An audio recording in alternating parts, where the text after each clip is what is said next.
বন্ধুরা বলতে পারবে এটা কি? এটা কিন্তু এখানে ছিল, এটা হলো মাশরুম।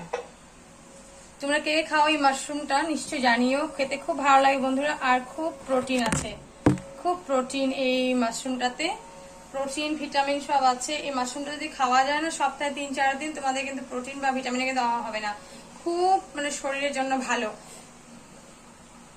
তো আজকে এটা রান্না হবে, আজকে তো নিরামিষ ভাবে রান্না করলে খেতে ভালো লাগে, কিন্তু একটু মাংসের মতো যেহেতু রান্না করা হয়, এটা একটু রসুন আদা পেঁয়াজ বেশি করে দিয়ে রান্না করতে হয়। তো আজকে যেহেতু আমার মঙ্গলবার নিরামিষ করছি, তো ওভাবে রান্না করতে পারবো না, এটা একটু করে এখন আজকে রান্না করব, কালকে একটু রান্না করব, কালকেরটা কিন্তু আবার তোমাদের সাথে শেয়ার করবো কিভাবে রান্না করি, আজকেও শেয়ার করব, কিন্তু একদম আজকে কিন্তু হালকা ফুলকা করে কিন্তু রান্নাটা হবে। কালকে যে রান্নাটা করব এটা একটু মানে মাংসের মতো, সেটা তোমাদের সাথে কিন্তু শেয়ার করব, রেসিপিটা সম্পূর্ণ দেওয়া থাকবে, তোমরা কিন্তু দেখে নিও।